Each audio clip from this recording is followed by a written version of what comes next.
अस्सलाम वालेकुम students, welcome back to my new video. और आज की इस वीडियो में मैं आप लोगों के साथ पूरा चैप्टर जो हमारे पास है इंट्रोडक्शन टू फंडामेंटल केमिस्ट्री आप लोगों के साथ शेयर करने वाली हूँ। A to Z सारे कॉन्सेप्ट्स शेयर करूँगी, हर चीज़ शेयर करूँगी।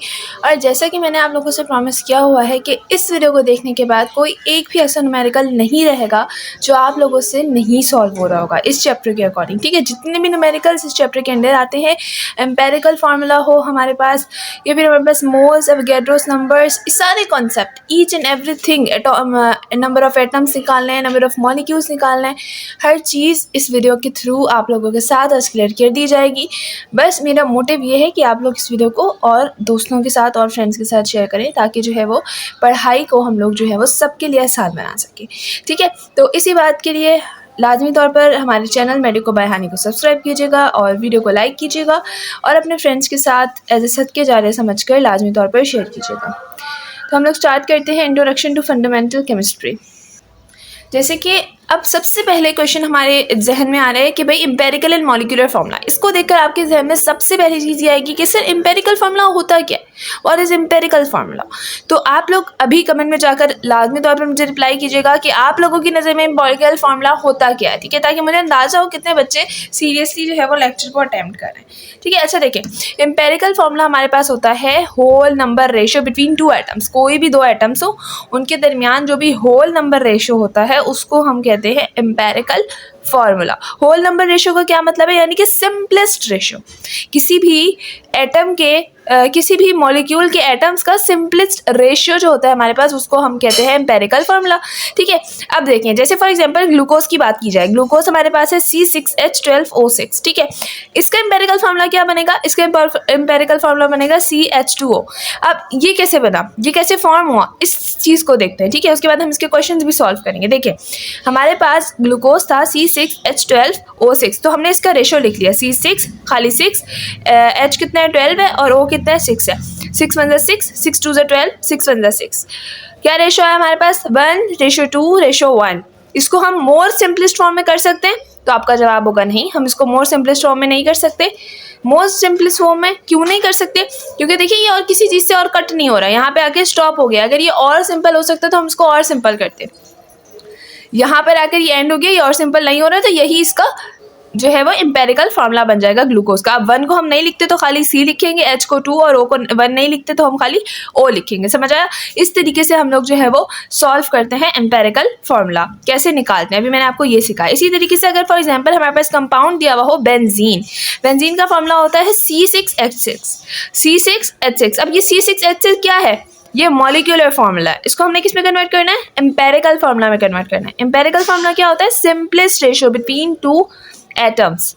ठीक है, इसका क्या है 6:6। ठीक है ना, बेंजीन में क्या है 6 कार्बन है, 6 हाइड्रोजन है। ठीक है, अब भैया हमारे पास क्या है, इसको हमने काटा है 6 1 6, 6 1 6, 1:1 हमारे पास जो है वो इसका आंसर आ गया। ठीक है, अच्छा इसी तरीके से अब हम बात करते हैं एसिटिक एसिड की। देखिए एसिटिक एसिड का हमारे पास फार्मूला क्या होता है, CH3COOH। CH3COOH ये थोड़ा सा मुश्किल हम लोग जो है, देखिए अगर आप लोगों ने ना PMDC की जो हमारे पास सिलेबस आया उसको पढ़ा हो तो वहाँ पे लिखा होता है कि जी 20% क्वेश्चन हमारे जो है वो बिल्कुल ईजी वाले होंगे, जो 60% है वो थोड़े मॉडरेट होंगे और 20% जो है वो हार्ड क्वेश्चन होंगे। तो ये जो हमने क्वेश्चन सॉल्व किया था ये थोड़ा सा इजी क्वेश्चन था, उसके बाद बेंजीन जो है वो थोड़ा सा मॉडरेट था और अब हम थोड़े से हार्ड क्वेश्चन की तरफ आएंगे। ठीक है, बिल्कुल PMDC की तरह जो है वो मैं लेकर चलूंगी। और जैसे कि मेरा आप लोगों से प्रॉमिस है कि इसमें आप लोगों को एक एक चीज़, एक एक न्यूमेरिकल क्लियर हो जाएगा। ठीक है, अच्छा ये वीडियो मैंने बनाई इसलिए क्योंकि मेरा जो है वो 6 मई से एक सेशन स्टार्ट हो रहा है। ठीक है, जिसमें मैं आप लोगों के साथ जो हूँ वो उसका नाम मैंने जो रखा है वो यकीन बैच के तौर पर जो है वो मैंने नाम रखा है अपने सेशन का। और उस यकीन बैच में जो है वो आप लोगों के साथ मैं सारे लेक्चर्स शेयर करूंगी। ठीक है, video lectures, notes, PDFs, important PDF, जो भी अपडेट, जो भी चीज़ें होंगी वो सब आप लोगों के साथ शेयर की जाएंगी। 3 मंथ्स का वो यकीन बैच का कोर्स होगा। ठीक है, जब तक MD नहीं होता तब तक वो चलेगा और वो तकरीबन इंशाल्लाह हमारे पास 11 मई से स्टार्ट हो जाएगा, लेकिन उसकी रजिस्ट्रेशन जो है वो 8 मई तक बंद हो जाएंगी और 6 मई से उसकी रजिस्ट्रेशन स्टार्ट हो जाएंगी। ठीक है, तो लाजमी तौर पर ये नंबर जो नीचे चल रहा है इस पर लाजमी तौर पर जो है वो मैसेज कीजिएगा, अपने आप को उसमें रजिस्टर करवाइएगा।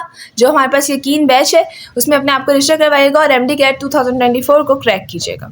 तो चलिए बच्चों फिर से इसी तरफ आ जाते हैं। हम लोग बात कर रहे थे एसिटिक एसिड की, जो कि हमारे पास है CH3COOH। ठीक है, अब इसको हम क्या करेंगे, इसको हम कैसे सॉल्व करें मिस? यहाँ पे तो इधर भी कार्बन है, इधर भी कार्बन है, इधर हाइड्रोजन, इधर हाइड्रोजन, इसको हम किस तरीके से सॉल्व करें?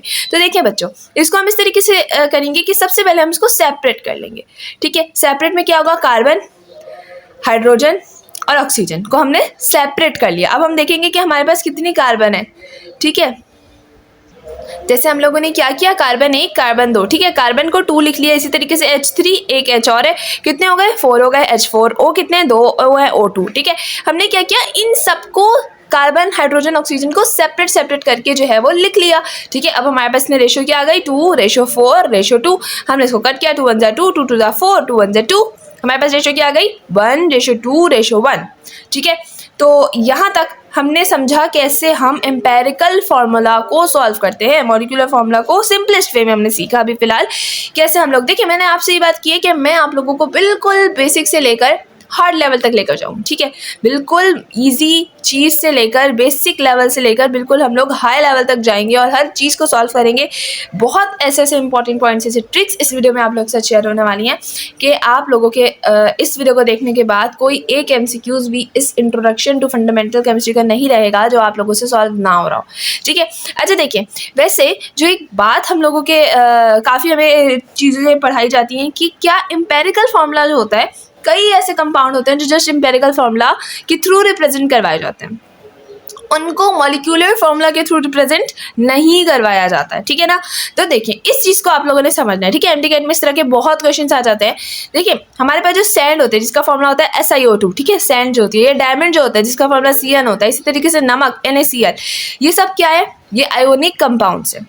ये आयोनिक कंपाउंड्स है ना, NaCl, और सैंड डायमंड क्या है, हमारे पास मैक्रोमोलिक्यूल्स है। तो याद रखिएगा, जो भी हमारे पास आयोनिक कंपाउंड होते हैं और जो भी हमारे पास मैक्रोमोलिक्यूल्स होते हैं, मैक्रोमोलिक्यूल्स मतलब जाइंट मॉलिक्यूल, जो भी बड़े मॉलिक्यूल्स होते हैं ना हमारे पास, उसको हम नाम देते हैं मैक्रोमोलिक्यूल्स का।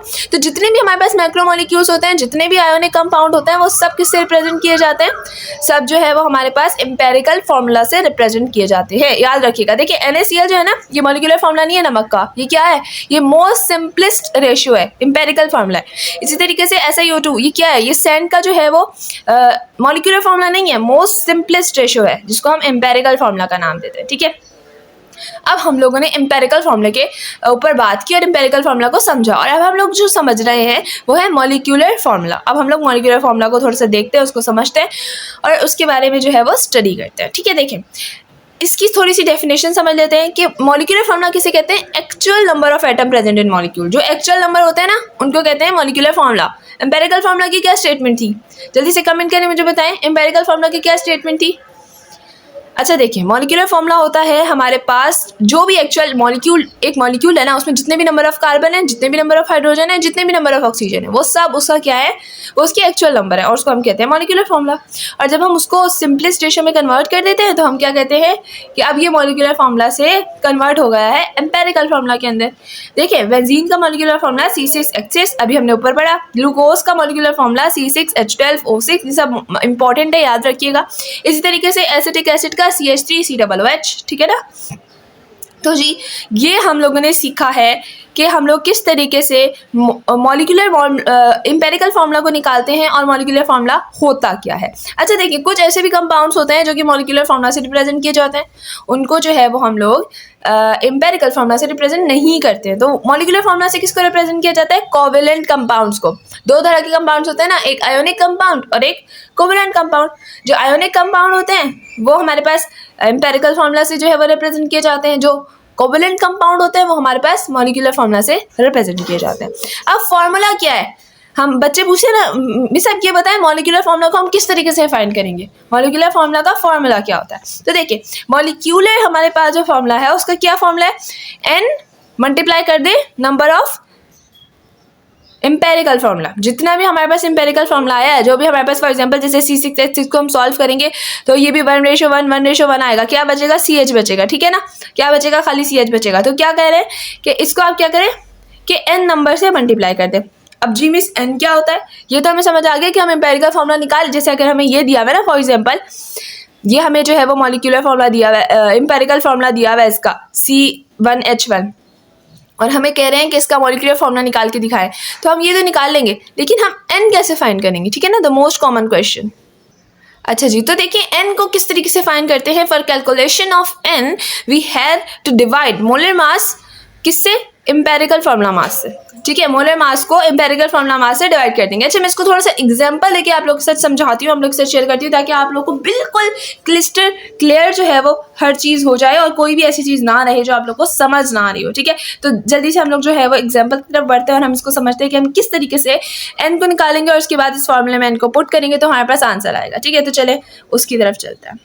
अच्छा जी, देखें, अब हम लोगों ने जो है वो एग्जांपल लिया है कि फॉर एग्जांपल हमें कोई कंपाउंड दिया है कि भाई ये कंपाउंड ए है, ठीक है, और उसका मॉलिक्यूलर मास कितना है, मोलर मास कितना है, इसका मोलर मास है 78 ग्राम पर मोल, ठीक है ना। कितना है इसका मोलर मास, 78 ग्राम मोल, ठीक है। और इसका एम्पेरिकल फॉर्मूला भी हमें दे दिया गया है CH, ठीक है। CH वैसे किसका एम्पेरिकल फॉर्मूला था, अगर आपको याद आए तो बेंजीन का क्या हमारे पास, ये आपको मैं सिर्फ एक से एग्जांपल देके समझा रही हूँ ना, चले वो मैं एंड में ही समझाती हूँ। देखिए, एम्पेरिकल फॉर्मूला हमारे पास क्या दिया हुआ है, CH दिया हुआ है और हमें दिया हुआ है मोलर मास 78 और हमसे बोलना है कि हमें मॉलिक्यूलर फॉर्मूला निकाल के बताएं।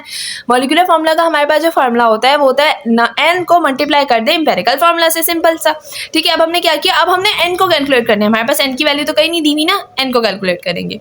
n को कैसे कैलकुलेट करते हैं कि हम लोग जो मोलर मास होता है उसे ऊपर रखते हैं, जो एम्पेरिकल फॉर्मूला होता है उसको जो है वो एम्पेरिकल मास जो होता है उसको हम नीचे रखते हैं, ठीक है। मोलर मास को ऊपर रखेंगे, एम्पेरिकल मास को नीचे रखेंगे। सर ये बताएं, मोलर मास तो हमें यहाँ दिया हुआ है 78, एम्पेरिकल मास हम कैसे कैलकुलेट करें, हमें क्या पता है एम्पेरिकल मास हम कैसे कैलकुलेट करें। तो देखिए, एम्पेरिकल मास को कैलकुलेट करने के लिए आप क्या करेंगे कि हमें एम्पेरिकल फॉर्मूला क्या दिया हुआ है, CH को यही लिखेंगे, ठीक है। इसमें कितने कार्बन है, एक कार्बन है, कितने हाइड्रोजन है, एक हाइड्रोजन है, इसका आप लोग जो है वो मास निकाल लें, 1 12 1 1 कितने हो गए, 13 हो गए, इसका मास क्या आ गया हमारे पास, 13 आ गया। इसी तरीके से अगर हमारे पास CH3 दिया हुआ होता, फॉर एग्जाम्पल देखिए बता रही हूँ आप लोग को, ठीक है ना, सिर्फ ये समझाने के लिए, इसका हमें जो है वो एम्पेरिकल फॉर्मूला का मास निकालना होता, तो कार्बन 12 है, ठीक है, और यहाँ पे 3 हाइड्रोजन है, तो ये इस तरह आ जाता, फिर ये क्या हो जाता 12 और ये 3 1 3 कितने हो जाते 15, ठीक है, इसका मास हो जाता 15। ये सिर्फ मैंने आपको जस्ट एक एग्जांपल देने के लिए जो है वो ये चीज़ समझाई है, ठीक है ना। तो ये हमारे पास हो जाता है इस तरीके से 50। तो अभी हमारे पास आ रहा है एम्पेरिकल फॉर्मूला, हमारे पास कितना आ रहा है, हमारे पास आ रहा है 13, तो हमने इसको डिवाइड कर लेंगे, 13 1 13 13 6 78, हमारे पास आंसर क्या आ गया 6। तो हम क्या करेंगे, 6 को मल्टीप्लाई कर देंगे एम्पेरिकल फॉर्मूला से, एम्पेरिकल फॉर्मूला था CH से मल्टीप्लाई कर दिया 6 को, तो 6 C को भी 6 मिलेंगे, H को भी 6 मिलेंगे, C6H6 हो जाएगा, जो कि बेंजीन का फॉर्मूला है। तो ये आप देखें, अगर आप इसको बहुत आसानी से अगर आप देखें कि अगर आपको ये आता होगा तो बिल्कुल भी मुश्किल नहीं होगी आप लोग को उसको सॉल्व करने में। फिर से इसको एक बार रिपीट करते चलते हैं और वापस से इसको एक बार देखते हैं, ताकि आप लोग के जहन में हर चीज़ जो है वो ज़हनशीन होती जाए। कंपाउंड दिया हुआ है, कंपाउंड ए, मॉलिक्यूलर मास दिया हुआ है 78 ग्राम पर मोल, ठीक है। एम्पेरिकल फॉर्मूला दिया हुआ है CH। बोला क्या जा रहा है कि हमें मॉलिक्यूलर फॉर्मूला निकाल के बताएं। हमें पता है मॉलिक्यूलर फॉर्मूला का जो हमारे पास फॉर्मूला होता है वो n को मल्टीप्लाई कर देते हैं हम एम्पेरिकल फॉर्मूला से, तो हमारे पास क्या आ जाता है, मॉलिक्यूलर फॉर्मूला आ जाता है। अब हमें असल में कैलकुलेट करना है इस n को, तो हम क्या करेंगे, मॉलिक्यूलर मास को जो हमें दिया हुआ होगा उसको डिवाइड कर देंगे एम्पेरिकल फॉर्मूला के मास से। एम्पेरिकल फॉर्मूला हमारे पास है CH, C12H1, इसको हम प्लस करेंगे, आ जाएगा 13, जो कि हमारे पास एम्पेरिकल फॉर्मूला मास है। Molar mass 78, empirical formula mass अभी हमने कैलकुलेट किया 30, इसको हम डिवाइड कर देंगे, 13 1 13 13 6 78, 6 आ गया हमारे पास n का वैल्यू। अब हमने n को मल्टीप्लाई कर लिया एम्पेरिकल फॉर्मूला से, n मल्टीप्लाई होगा, एम्पेरिकल फॉर्मूला गिवन था CH से मल्टीप्लाई कर देंगे, C6H6 बेंजीन का होता है मॉलिक्यूलर फॉर्मूला, तो हमारे पास ये चीज़ सामने आ जाएगी। उम्मीद है कि यहाँ तक आप लोग को हर चीज़ जो है वो क्लियर हो गई होगी, ठीक है ना। अच्छा जी, अब हम चलते हैं थोड़े से एलिमेंट्स की तरफ, ठीक है ना।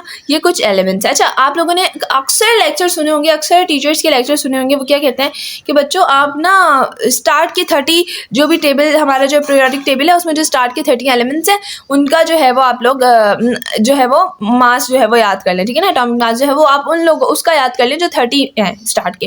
लेकिन मैं आप लोगों से ये कहती हूँ कि उन 30 में से भी जो इंपॉर्टेंट है सिर्फ उनका करें। उन 30 में से इंपॉर्टेंट कौन से है, वो ये है, सारी लिस्ट यहाँ बनी है आप लोग के लिए, मैंने पूरी लिस्ट बनाई है।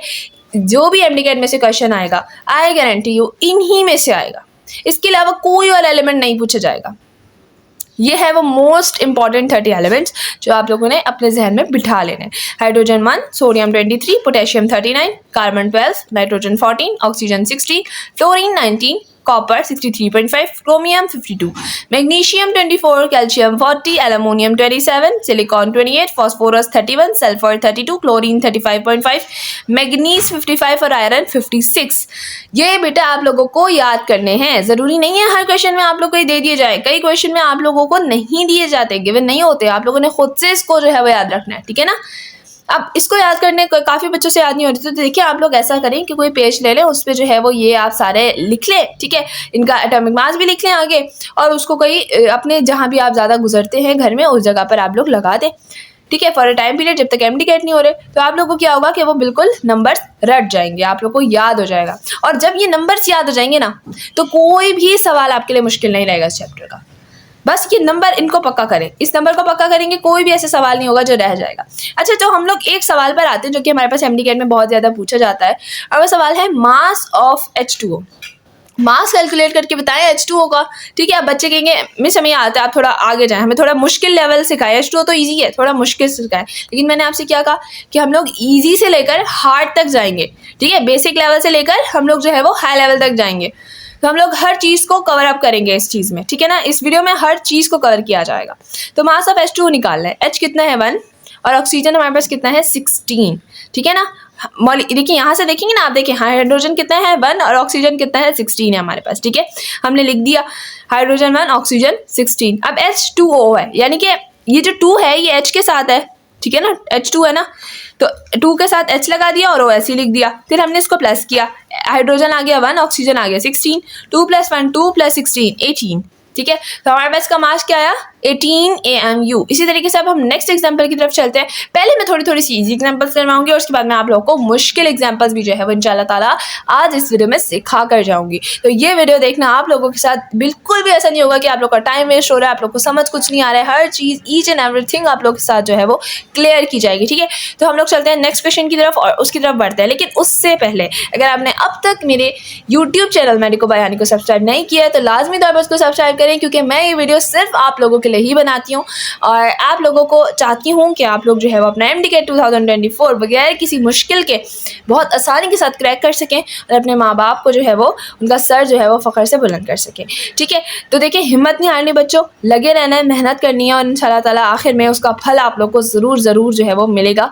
हर मेहनत का फल लाजमी तौर पर मिलता है, ठीक है। तो हम जो है वो नेक्स्ट क्वेश्चन की तरफ बढ़ते हैं और थोड़ी मोटिवेशन देना भी जो है वो बच्चों के लिए इंपॉर्टेंट होता है, साथ साथ आप उन्हें मोटिवेट करते रहते हैं, तो उनका जो है वो प्रिपरेशन में भी बहुत इसका अहम किरदार होता है, ठीक है। तो हम नेक्स्ट क्वेश्चन की तरफ चलते हैं। अच्छा बच्चों देखिए हमारे पास इसमें जो है वो मास दिया हुआ है H2SO4, ठीक है ना। क्या इसका मास हमें निकालना है, किसका मास निकालना है H2SO4 का मास जो है वो हम लोगों ने निकालना है, ठीक है। तो अब इसका मास कैसे निकलेगा कि हमारे पास H है 2H plus S plus O के साथ 4 के साथ है ना O, तो हमने 4O लिख दिया, ठीक है। अब इसको कैसे कैलकुलेट करेंगे, हाइड्रोजन 1, सल्फर कितना होता है 32 होता है, ऑक्सीजन कितना होता है 16 होता है। पीछे से याद कीजिएगा उसको लाजमी तौर पर, फिर आप उसको ईजिली सॉल्व कर सकते हैं। 2 × 1 = 2 + 32 + 4 16 4 = 64, इसको प्लस करेंगे 98 AMU हमारे पास ईजी से आंसर आ जाएगा, ठीक है। इसी तरीके से नेक्स्ट क्वेश्चन थोड़ा सा हार्ड है, मैंने आपसे क्या कहा था सिंपल फिर मॉडरेट और उसके बाद अब हम हार्ड क्वेश्चन की तरफ बढ़ेंगे। ये क्या है CaOH2, ठीक है ना। इसका आंसर बच्चों आप लोग पहले लाजमी तौर पर कमेंट करें, अगर आप लोग को आता है करना आता है तो इसका लाजमी तौर पर आंसर जो है वो कमेंट कीजिएगा ताकि मुझे पता चले कितने बच्चों को जो है वो इसका आंसर पहले से आता है। तो चलते हैं, कैल्शियम होता है हमारे पास कितना 40, लेकिन हम इसको इस तरीके से सॉल्व करते हैं कैसे, कैल्शियम हो गया 40, अब ये बच्चा हमारे पास OH2 को क्या करते हैं कुछ बच्चे, यहाँ पे मैंने सिर्फ इसीलिए किया था लेकिन फिर मैंने कट कर दिया। देखिए कुछ बच्चे क्या करते हैं कि वो लिखेंगे 2 है ना, 2 दोनों से मल्टीप्लाई हो रहा है ना, वो क्या करेंगे 2 फिर लिखेंगे O फिर +2 फिर लिखेंगे H, भाई 2 ये दोनों से हो रहा है ना, दोनों ब्रैकेट के अंदर है तो दोनों पे लगेगा। कुछ बच्चे इस तरह लिखते हैं लेकिन ये बिल्कुल गलत तरीका है, इससे आपका आंसर बिल्कुल गलत आएगा। मैं दोनों तरीके बता रही हूँ, आप लोगों ने किस तरीके से सॉल्व करना है सही तरीके से। सही तरीका क्या है, आपने कैल्शियम का 40 तो लिख दिया सेपरेट, अब ये OH2 है, ये 2 दोनों पे अप्लाई हो रहा है। आपने क्या करना है ऐसे ही लिखना है जैसे इसमें लिखा हुआ है, कैसे O और H तो आपस में प्लस हो रहे हैं, O + H और 2 आ जाएगा बाहर, ठीक है ना। OH आपस में प्लस हो रहे हैं ना, ऑक्सीजन का 16 हाइड्रोजन का 1 और 2 बाहर, 2 आ गया बाहर। अब इसको हम कैसे करेंगे 16 + 1 17, 40 एज इट इज आ गया, 2 एज इट इज आ गया, 17 2 = 34, 40 प्लस करेंगे आंसर आ जाएगा 74 AMU, ठीक है ना। तो अब उम्मीद है कि आप लोगों को कोई भी क्वेश्चन ऐसा नहीं रहा होगा जो मुश्किल हो जाए, आपके लिए मुश्किल लगे आपको। अगर यहाँ तक कोई चीज़ समझ नहीं है, लाजमी तौर पर रिमाइंड कीजिए, वीडियो को पीछे कीजिए, वीडियो को दोबारा देखें ताकि हर चीज़ आप लोगों को क्लियर हो जाए। अब साथ साथ जो है वो जाहिर सी बात है, यकीन बैच की वीडियो है ये जो मैंने आप लोग के साथ शेयर करी है, इसीलिए ताकि बच्चों को आइडिया हो कि किस तरीके से हम लोग जो है उसमें पढ़ा रहे हैं।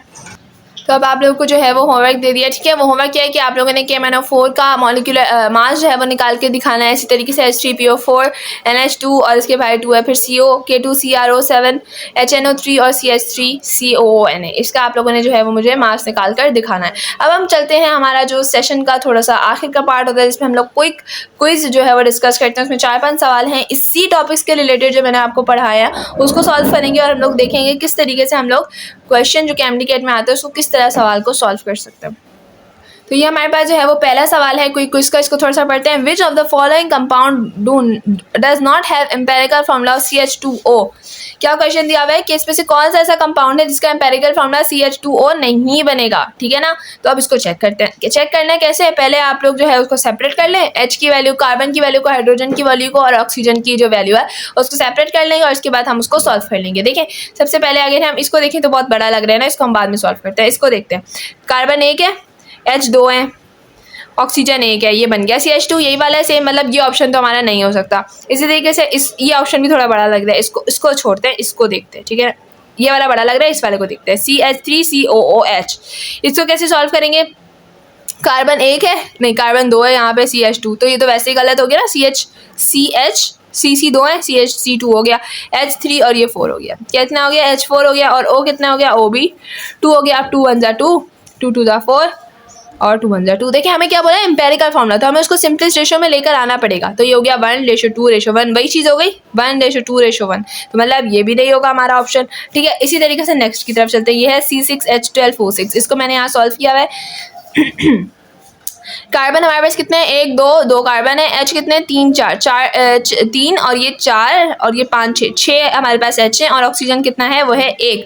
इसको हम सॉल्व करेंगे, 2 1 2 2 3 6, 1:3:1 आ जाएगा। तो हमें क्या चाहिए, 1:2:1। देखिए ना 1:2:1 चाहिए, तो हमारे पास ये ऑप्शन बिल्कुल करेक्ट हो जाएगा, ए वाला ऑप्शन बिल्कुल करेक्ट हो जाएगा, ठीक है ना, क्योंकि ये तो हमारे पास नहीं बना। ये क्या बन रहा है, 1:3:1 बन रहा है। हमें क्या चाहिए, हमें चाहिए 1:2:1, ये ना। इस तरीके से लास्ट ऑप्शन तो ये था, इसको भी देख लेते हैं। CH3C, अच्छा ये वाला हमने कर लिया, इस वाले को देख लेते हैं। C6H12O6, ये तो किसका फॉर्मूला है हमारे पास, ग्लूकोज का, ठीक है ना। C6 6 1 6 6 2 12 6 1 6 1:2:1, वही आ गया। सिर्फ एक ए वाला ऐसा है जिसका ये फार्मूला एम्पेरिकल फार्मूला नहीं बन रहा है, इसका 1:3:1 बन रहा है। तो हमारे पास करेक्ट ऑप्शन क्या है, ए। उम्मीद है कि आपको समझ आया होगा। क्वेश्चन क्या था, वापस से रिपीट करते हैं। कहा गया था कि हमें एम्पेरिकल फार्मूला बताएं CH2O का, बताएं कि इनमें से कौन सा ऐसा कंपाउंड है जो नहीं CH2O इसका एम्पेरिकल फार्मूला है। हमने इसको सॉल्व किया, 1:3:1 आया, यानी कि ये नहीं है। हमसे क्या पूछा गया है, डज नॉट हैव। सवाल को लाजमी तौर पर पढ़िएगा, हमसे जब नहीं का पूछा गया है तो हम नहीं का ही जवाब देंगे, ठीक है। और बाकी सारे जो है वो 1:2:1 पर उतर रहे हैं, ठीक है। इसी तरीके से नेक्स्ट क्वेश्चन की तरफ चलते हैं, क्वेश्चन नंबर 2 क्विज का, और इसको सॉल्व करते हैं। इसको जानते हैं इसको किस तरीके से सॉल्व करेंगे। A compound made up of 2 elements, 2 elements सा बना हुआ है, A and B, found contain 25% A, atomic mass 12.5 and 75% B, atomic mass 37.5. The simplest formula, हमें 2 कंपाउंड दे दिए गए हैं, कंपाउंड का नाम नहीं बताया गया है, बस बोला गया है A और B कंपाउंड है।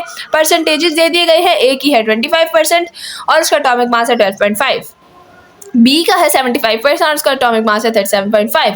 और हमसे कहा जा रहा है इसकी सिंपलेस्ट फार्मूला रेशो बताएं, यानी कि इसका एम्पेरिकल फार्मूला बताएं। सिंपलेस्ट फार्मूला का मतलब एम्पेरिकल फार्मूला बताएं।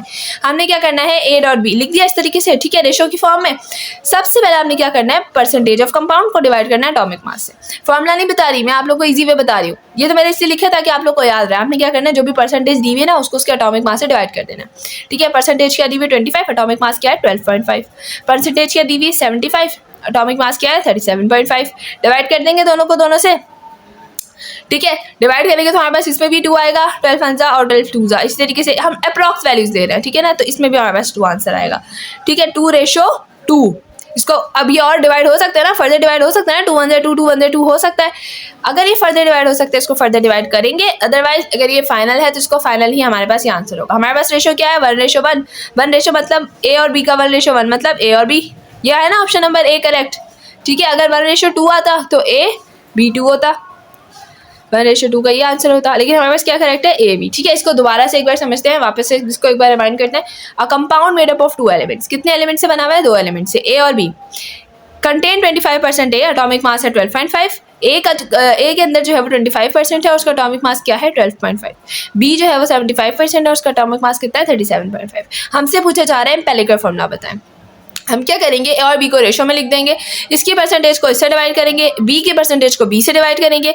जो हमारे पास रेशो आएगा, अगर वो मोस्ट सिंपलेस्ट फॉर्म में डिवाइड हो सकता है तो उसको डिवाइड करेंगे, वरना अदरवाइज वही रेशो आपका आंसर होगा सिंपलेस्ट फॉर्मूला का। उम्मीद है कि यहाँ तक भी आपको समझ आएगा होगा। अब थोड़े से आगे और क्वेश्चन की तरफ चलते हैं और उनको डिस्कस करते हैं। नेक्स्ट क्वेश्चन की तरफ चलते हैं। नेक्स्ट क्वेश्चन हमारे पास क्वेश्चन नंबर 3 है, जिसमें हमसे बोला जा रहा है कि compound having sulphur and oxygen both are present in 50% in compound. क्या कहा जा रहा है, 2 कंपाउंड है, एक सल्फर है और एक ऑक्सीजन है, और दोनों जो है हमारे पास 50-50% मौजूद है। हमसे कह रहे हैं इसका एम्पिरिकल फॉर्मूला बताएं। ठीक है, उसी तरीके का सवाल है लेकिन थोड़ा सा चेंज है। चेंज क्या है कि हमें एटॉमिक मास नहीं दिया हुआ है। ठीक है ना, चेंज किया है कि हमें एटॉमिक मास का नहीं दिया हुआ है। अब मैंने आपको पहले भी कहा था कि आप लोगों ने उन वैल्यूज़ को याद कर लेना है। किन वैल्यूज़ को, जो मैंने पीछे आप लोगों के साथ जो ये शेयर की थी ना वैल्यूज़, ये जो मैंने आप लोगों के साथ शेयर किया था, इसको याद कर लेना है। तो फिर हमें पता होगा कि सल्फर हमारे पास 32 होता है, ऑक्सीजन हमारे पास 16 होता है। अब हम ईजिली जो है वो इसको सॉल्व कर सकते हैं। कैसे, दोनों की परसेंटेज गिवन है। ठीक है ना, सल्फर की कितनी गिवन है हमें 50 और ऑक्सीजन की कितनी गिवन है 50। परसेंटेज को डिवाइड करते हैं किससे, एटॉमिक मास से। ऐसे ही हमने फाइंड किया था ना लास्ट वीडियो में भी, लास्ट अभी लेक्चर में भी, इसमें जो लास्ट क्वेश्चन सॉल्व किया था। 50 को डिवाइड करेंगे 32 से और 50 को डिवाइड करेंगे 16 से, क्योंकि सल्फर ऑक्सीजन का एटॉमिक मास होता है 16, सल्फर का होता है 32। ठीक है ना, अब इसको हम डिवाइड करेंगे। अब इसको डिवाइड करना थोड़ा सा मुश्किल है, क्यों, बच्चों से नहीं होता ना डिवाइड, इतना मुश्किल हो जाता है। अब हम इसको क्या करेंगे, इसको मोर सिंपल कर लेंगे। मोर सिंपल कैसे करेंगे, अगर आप लोगों से डिवाइड नहीं हो रहा, आप इसको क्रॉस मल्टीप्लिकेशन कर लो। ठीक है ना, इस वीडियो में हमारा क्या एम है, हमारा एम ये है कि हर एमसीक्यूज बगैर कैलकुलेटर के आप लोगों के साथ जो है वो सॉल्व किया जाए। हर एमसीक्यूज पे आप लोग की इतनी ग्रिप हो जाए कि आपको कैलकुलेटर की जरूरत ही ना पड़े। क्या करना है, इसको इससे मल्टीप्लाई करना है, 50 को 32 से, 50 को 16 से। पहले हम इसको इससे क्रॉस मल्टीप्लिकेशन करेंगे, 15 16 को मल्टीप्लाई करेंगे, मल्टीप्लिकेशन तो हर किसी को आती है ना, 800 हो जाएगा। इस तरीके से 50 को 32 से करेंगे। इसको कैसे करते हैं हम सॉल्व, देखिए इसका भी मैं आपको एक ट्रिक बताती हूँ, छोटी सी ट्रिक बताती हूँ।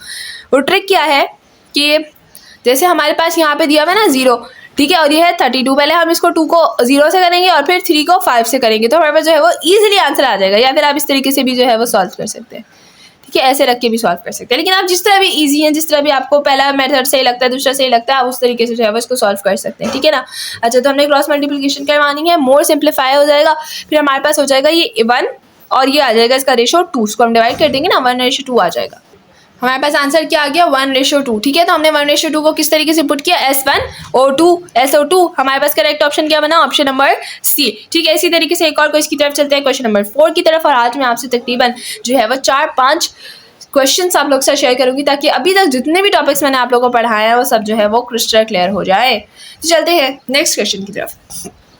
Which one of the following is molecular formula of hydrocarbon which contain 80% of carbon and 20% of hydrogen? ठीक है, क्या कहा जा रहा है कि मॉलिक्यूलर फॉर्मूला बताएं हमें। मॉलिक्यूलर फॉर्मूला तो बताया जा रहा है, ठीक है ना, हमें क्या कह रहे हैं, हमें मॉलिक्यूलर फॉर्मूला बताएं किसका, कि हमारे पास जो है वो 80% कार्बन है और 20% हाइड्रोजन है और ये दोनों हाइड्रोकार्बन है। ठीक है ना, हमें ये बोला जा रहा है। इसमें भी हमें क्या है, एटॉमिक मास नहीं गिवन, एटॉमिक मास नहीं गिवन ना, और हमें क्या कह रहे हैं कि हमें निकालना है, क्या है, हमें निकालना है मॉलिक्यूलर मास। ठीक है, हमेशा क्वेश्चन को इजी अच्छे तरीके से पढ़ लीजिएगा। सही है, एम्पिरिकल फॉर्मूला के लिए हमने क्या किया था, जो भी हमारे पास परसेंटेज थी उसको उसको एटॉमिक मास से डिवाइड कर दिया था। इसी तरीके से यहाँ पे हमें एम्पिरिकल फॉर्मूला तो नहीं दिया हुआ, जब तक एम्पिरिकल फॉर्मूला नहीं दिया हुआ तो हम कैसे हम लोग मॉलिक्यूलर फॉर्मूला निकालेंगे। देखिए ना, हमारे पास मॉलिक्यूलर फॉर्मूला का क्या फॉर्मूला होता है, एम्पिरिकल फॉर्मूला को मल्टीप्लाई करते हैं ना नंबर ऑफ एन से। जब हमें एम्पिरिकल फॉर्मूला ही नहीं गिवन तो हम किस तरीके से एन कैलकुलेट करेंगे, तो सबसे पहले हम एम्पिरिकल फॉर्मूला कैलकुलेट करेंगे। एम्पिरिकल फॉर्मूला वैसे ही कैलकुलेट करेंगे, परसेंटेज को एटॉमिक मास से डिवाइड कर देंगे। कार्बन की परसेंटेज थी 80, एटॉमिक मास था 12, पता है ना हमें कार्बन का एटॉमिक मास 12 होता है। हाइड्रोजन की परसेंटेज थी 20, हाइड्रोजन का एटॉमिक मास था 1, इसको डिवाइड कर देंगे। ठीक है, अब बच्चों से डिवाइड अगर नहीं हो रहा, इफ अगर आप लोगों से डिवाइड नहीं हो रहा है, वही क्रॉस मल्टीप्लिकेशन वाली कहानी करेंगे, इसको इससे और हमारे पास आंसर आ जाएगा 1:3। ठीक है, ये आप लोग सॉल्यूशन देख सकते हैं अगर आप लोग चाह रहे हैं कि यहाँ पे 80 लिखे और फिर ये 12 जो है 81 से तो 80 होता है ना, और 12 2 ज़ा 240 होता है। ठीक है, 2 2 ज़ा 4 और 2 1 ज़ा 2 और 0 हम साथ लगाएंगे। ठीक है, तो कितना हो गया, 240 होगा। इसी तरीके से 80 का एज इट इज 80 आएगा, 0 से 0 कट हो जाएगा, 8 1 ज़ा 8 8 3 ज़ा 24, 1:3 जो है वो हमारे पास इसका आंसर आ जाएगा। 1:3 मतलब एम्पिरिकल फॉर्मूला क्या हुआ, कार्बन 1 हाइड्रोजन 3, एम्पिरिकल फॉर्मूला आ गया। अब हम निकालेंगे मॉलिक्यूलर फॉर्मूला। मॉलिक्यूलर फॉर्मूला तो हम निकालेंगे, लेकिन हमें तो एन दिया हुआ ही नहीं है, हमें कैसे पता चलेगा, हम कैसे निकालेंगे? सही बात है ना, हमें n तो नहीं गिवन है ना। जब हमें n ही नहीं गिवन है तो हम किस तरीके से जो है वो अपना क्वेश्चन को सॉल्व करेंगे? तो इसी तरीके से आपकी स्किल्स को भी चेक किया जाता है MCAT के अंदर। सिर्फ ये नहीं होता कि आप लोगों को देखा जा रहा है कि आप लोग सॉल्व कर सकते हैं नहीं, आपकी स्किल्स को भी चेक किया जाता है। अब हम इसका किस तरीके से आंसर निकालेंगे उसको थोड़ा सा समझते हैं। देखिए, जैसे हमें यहाँ पर जो है वो नहीं दिया हुआ ना हमें, तो हम क्या करेंगे? हमें जब n गिवन नहीं है तो हम क्या करेंगे? हम ये करेंगे कि हम लोग जो है वो देखेंगे कि हमारे पास ऑप्शन कौन से CH4 है, C2H4 है, C2H6 है, C3H6 है। ठीक है, एम्पिरिकल फॉर्मूला हमारे पास क्या आया है? CH3 आया है। ठीक है ना, CH3 आया। अब हम क्या करेंगे? n की जगह, एक सेकेंड, n की जगह 1 को रखेंगे और CH3 से मल्टीप्लाई करेंगे, CH3 आंसर आएगा। 2 रखेंगे, C2 हो जाएगा H, 3 2 6 हो जाएगा। इसी तरीके से 3 से मल्टीप्लाई करेंगे, C3 हो जाएगा और H हो जाएगा 9। तो हम देखेंगे इसमें से हमारे पास MCQs में कौन सा आंसर है। MCQs में कौन सा आंसर है? Option number B। ठीक है ना, तो इस तरीके से हम लोग जो है वो इस क्वेश्चन को भी इजीली सॉल्व कर लेंगे। हमारे पास जो है वो C2H6 option number C correct है। ठीक है, लास्ट क्वेश्चन की तरफ चलते हैं और उसको समझते हैं कि इसमें हमसे जो है वो क्या क्वेश्चन किया जा रहा है और क्या हमसे पूछा जा रहा है। बोला जा रहा है कि 50 ग्राम ऑफ ऑर्गेनिक कंपाउंड है जो कि जो हमारे पास है कार्बन, हाइड्रोजन और ऑक्सीजन कंटेन करते हैं और वो बर्न हो रहा है। ठीक है ना, at 18 grams of water is observe, burn हो रहा है और इसमें कितना वाटर एब्जॉर्ब हो रहा है? 18 ग्राम वाटर जो है वो ऑब्जॉर्व हो रहा है। What will be the percentage of hydrogen? क्या पूछी जा रही है? हाइड्रोजन की परसेंटेज पूछी जा रही है। देखिए, अगर आप लोगों ने कंबशन एनालिसिस का जो बुक है वो अगर आपने रीड की होगी, बुक लाजमी तौर पर रीड कीजिएगा। अगर आप लोगों ने कंबशन एनालिसिस रीड की होगी, अगर नहीं भी की तो अभी जाकर आप लोग जो है वो बुक खोलें और उसमें देखिए कंबशन एनालिसिस, उसमें आप लोग को दिख जाएगा percentage of hydrogen, percentage of carbon, percentage of oxygen कैसे कैलकुलेट करते हैं। तो वही फॉर्मूला बस लगाना है और आंसर निकल जाएगा। अब वही फॉर्मूला कैसे लगाएंगे और आंसर कैसे निकालेंगे उसको देखते हैं। हमारे पास कंबशन एनालिसिस में जो है वो परसेंटेज ऑफ हाइड्रोजन पूछी ना, उधर हमें हमारे पास परसेंटेज ऑफ हाइड्रोजन का जो फॉर्मूला दिया हुआ है वो क्या दिया हुआ है? मास of H2O, mass of organic compound. जो भी हमारे पास यहाँ पे कंपाउंड दिया हुआ है ना, ये कितना दिया हुआ है ना? 18 ग्राम दिया हुआ है ना हमारे पास। H2O का फॉर्मूला कितना दिया हुआ है? 18 gram. Mass of H2O divide by mass of organic compound multiply by 2.016 divide by 18 multiply by 100। ये पूरा फॉर्मूला याद रखिएगा इसको। ठीक है ना, इसको हम पुट कर लेंगे वैल्यूज को। मास ऑफ हाइड्रोजन कितना है? 18 ग्राम है। ऑर्गेनिक कंपाउंड का मास कितना था? 50 ग्राम था। सही है ना, 50 ग्राम ऑर्गेनिक कंपाउंड का मास आ गया। इसी तरीके से यहाँ से 218 मल्टीप्लाई बाय 100 इसको सॉल्व कर लेंगे। अब सॉल्व करना बहुत ईजी है, लेकिन आप लोग को थोड़ा सा मुश्किल लग रहा होगा, तो इसको मैं वापस से यहाँ पर जो है वो आप लोग को सॉल्व करके दिखाती हूँ, ताकि आप लोग को इस चीज़ का भी अंदाजा हो कि कैलकुलेटर की जरूरत नहीं पड़ती है। आप लोग को बगैर कैलकुलेटर की भी सॉल्व करने की आदत होनी चाहिए। 0 से 0 कैंसिल हो गया। ठीक है, यहाँ से 0 से 0 इजीली कैंसिल हो गया। 18 से 18 कैंसिल हो गया। ठीक है ना, अब बचा ये, अब हमने क्या किया? 5 1 5, 5 2 10, 2 2 4। आंसर क्या आया? 2 आ गया। 0 से 0 को कैंसिल किया, 18 को 18 से कैंसिल किया, 5 1 5, 5 2 10, 2 2 4। आंसर क्या आ गया? 4। तो इसी तरीके से हमें पता चल गया कि 4% जो है वो हमारा करेक्ट ऑप्शन है। तो आज की इस वीडियो में हम लोगों ने डिस्कस किया मॉलिक्यूलर फार्मूला, एम्पिरिकल फार्मूला और बहुत सारे और क्वेश्चंस इसी हवाले से, जिस तरह भी आते हैं कि कौन सा कंपाउंड है जो कि एम्पिरिकल फार्मूला कंटेन करता है, मॉलिक्यूलर फार्मूला निकाल के बताएं, एम्पिरिकल फार्मूला निकाल के बताएं। इस तरह के बहुत सारे क्वेश्चन जो हैं वो आज की इस वीडियो में हम लोगों ने कवर किए। अब इससे आगे जो इसका पार्ट 2 बनेगा उसमें मैं और जो है वो आप लोगों के साथ शेयर करूँगी।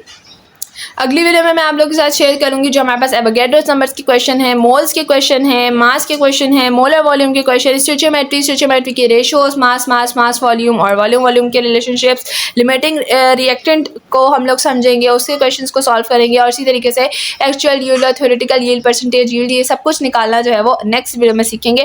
तो लाजमी तौर पर इस वीडियो को सब्सक्राइब कर दीजिएगा, चैनल को भी सब्सक्राइब कर दीजिएगा और नोटिफिकेशन के आइकन पर क्लिक कर दीजिएगा ताकि अगली वीडियो की नोटिफिकेशन आप सबके पास पहुँच जाए। ठीक है, और वीडियो को लाइक कीजिएगा और अपने फ्रेंड्स, अपने दोस्तों के साथ शेयर कीजिएगा।